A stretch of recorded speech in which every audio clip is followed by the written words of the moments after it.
Aarangkada na simula bukas ang pamamahagi ng fuel subsidy sa mga tsuper na apektado ng oil price hike.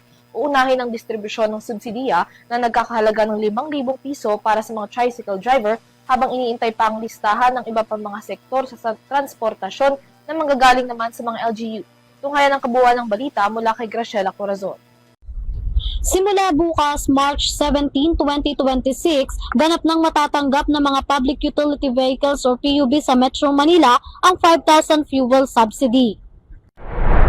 Simula bukas, March 17, 2026, magsisimula ng pamamahagi ng Department of Social Welfare and Development or DSWD at Department of Transportation or DOTR ng 5,000 fuel subsidy para sa mga Public Utility Vehicles or PUV drivers sa Metro Manila.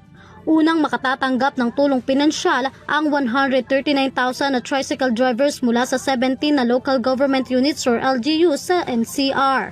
Ayon kay DSWD Secretary Rex Gatchalian, hindi sabay-sabay na ipamamahagi ang payout sa 30 identified sites mula sa magkakaibang LGUs. Magkakaroon ito ng morning at afternoon batch distribution. Pinaalalahanan rin ito mga benepisyaryo na huwag magpunta kung hindi pa araw ng kanilang fuel subsidy rollout upang maiwasan ang pagkaantala sa pagbibigay ng subsidiya. Huwag po kayo pupunta sa payout site kapag hindi nyo pa schedule. Kasi hindi mo a-appear ang pangalan nyo sa mga babayaran, bibigyan ng tulong pinansyal bukas. Baka kinabukasan pa kayo.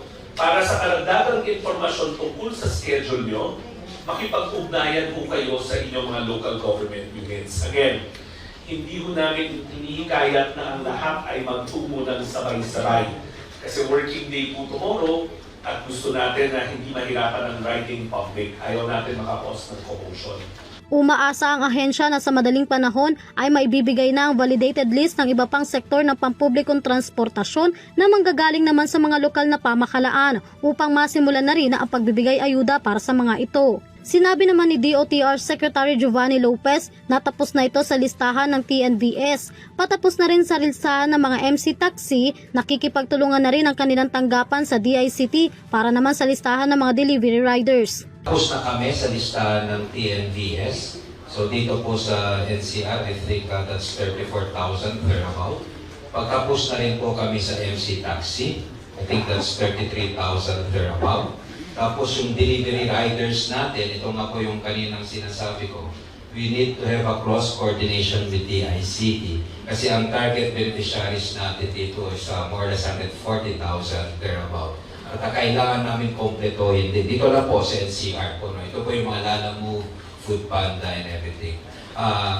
May nagbigay po tayo ng deadline sa LTFRB na tapusin niya hanggang bukas para sa ganun naman maibigay natin sa DSWD so that they can do the cross-referencing and validation of data.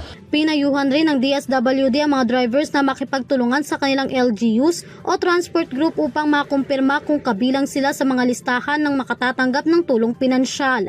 Tiniyak naman ng DSWD, DOTR at Land Transportation and Franchising and Regulatory Board or LTFRB na mabibigyan ang lahat ng pampublikong sasakyan sa bansa sa ilalim ng Assistance to Individual in Crisis Situation o AICS program ng DSWD. Alinsunod na rin sa direktiba ni Pangulong Ferdinand R. Marcos Jr. na mabigyan ng agarang tulong ang mga pinaka-epektadong sektor sa gitna ng krisis sa produktong petrolyo. Para naman sa mga kukuha ng 5,000 fuel subsidy, kinakailangan nyo lamang dalhin ang orihinal at photocopy ng inyong lisensya. Kung sakali man na magkakaroon ng problema o may kinakailangan tulong, maglalagay ang DSWD ng help desk na tatauhan ng ahensya para umalalay sa mga benepisyaryo. Samantala, pinag-aaralan na rin ng ahensya ang pamamahagi ng subsidiya ng mga tsuper gamit ang digital transaction. Tinitignan pa ng ahensya kung ito ba ay magpapadali sa pamamahagi ng cash assistance para sa sektor ng pampublikong transportasyon sa bansa.